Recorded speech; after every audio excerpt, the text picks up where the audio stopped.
তারা আমার এক ধরনের শিষ্য। ৫ই আগস্টের জুলাই আগস্ট আন্দোলন যেটা, এটার প্রাণ শক্তি ছিল মূলত এই শিবির। দেখেন, আমি কোনো দলে যেতে পারি না। আমি বললাম না, আমি শিশুকালে আল্লাহকে বন্ধু বানিয়েছি। আল্লাহ হয়তো চান যে তোমাদের তো আমি কাফি, যথেষ্ট, হাসবুন আল্লাহ নি'মাল ওয়াকিল।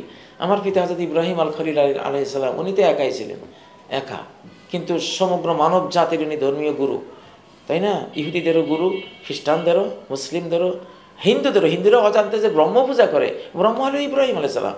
বারহামা, ব্রাহ্মণ, এগুলি সব ইব্রাহিম নামের সাথেই জড়ানো শব্দ।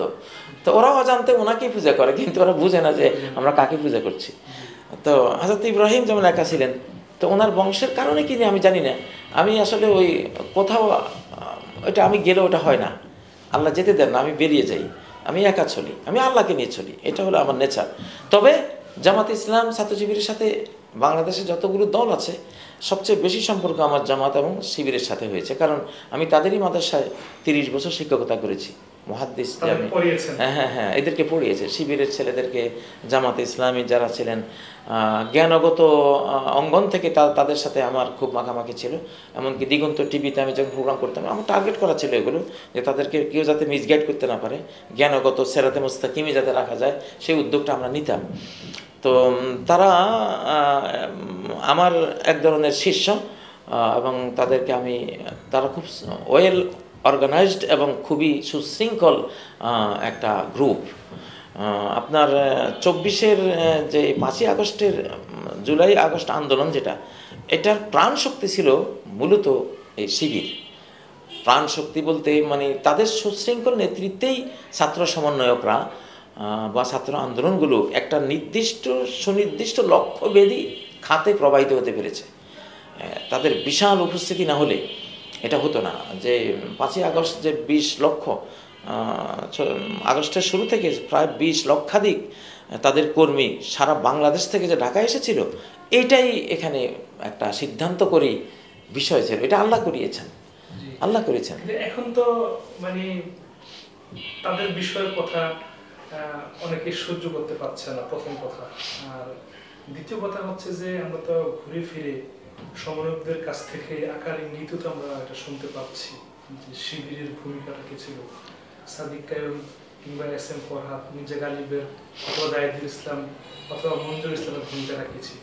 তারপরও অনেকের ঈর্ষাটা হলো আপনার, মানে যে কোনো মানুষ একটা প্রশংসা পেলে, তার একটা গ্রহণযোগ্যতা আসলে সে ঈর্ষিত হয়, ঈর্ষার শিকার হয়, স্বাভাবিক। আদম তো ঈর্ষা শিকার হয়েছেন ইবলিস থেকে এই কারণেই, যে কেন তুমি সেজদা পাইবা, আমি এত বড় একজন ফেরেশতাদের মুআল্লিম, আমি সেজদা পাইলাম না, আমারে বলা হলো তোমারে সেজদা করতে। তো ওই যে ঈর্ষা থেকে তো সে এই মিসগাইডটা হলো। যেটা বলো শিবিরের কথা যেটা বলছিলাম, যে তাদেরকে নিয়ে যে এখন সমালোচনাটা হয়, অনেকে মানতে পারছে না। আবার দ্বন্দ্ব দেখছি বিএনপি, জাতীয়তাবাদী সংগঠন, ছাত্র দলের সাথে। এটাকে আপনি কিভাবে দেখেন? এর ফলে কি মানে আওয়ামী লীগ কি সুযোগ পাবে কিনা, কোনো সুবিধা নিতে পারবে কিনা? না, আওয়ামী লীগের কোনো সুযোগ নাই। এটা আধ্যাত্মিকভাবে ক্লোজড, এটা স্পিরিচুয়ালভাবে ক্লোজড। আল্লাহ তাআলা এটা ক্লোজ করে দিয়েছেন। এখন 2024 যেটা ছিল, দেখুন আমি এটা বলি যে 1924 সাল ওটা ছিল আল কোরআনের বিদায়ের সাল।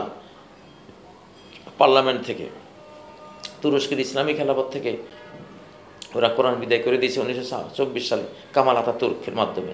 এটা করেছে ইহুদি খ্রিস্টানদের যৌথ ষড়যন্ত্রের মাধ্যমে ওরা করেছে।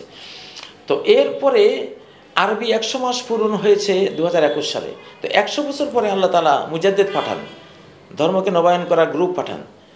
আরবি 100 বছর পূরণ হয়, কারণ আরবি শতাব্দী হয় ইংরেজি শতাব্দীর 3 বছর আগে।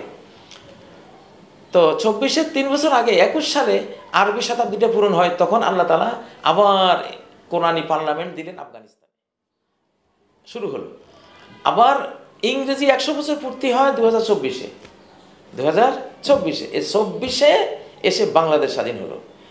বাংলাদেশটাকে, এই মানচিত্র কদরের রাতের মানচিত্র।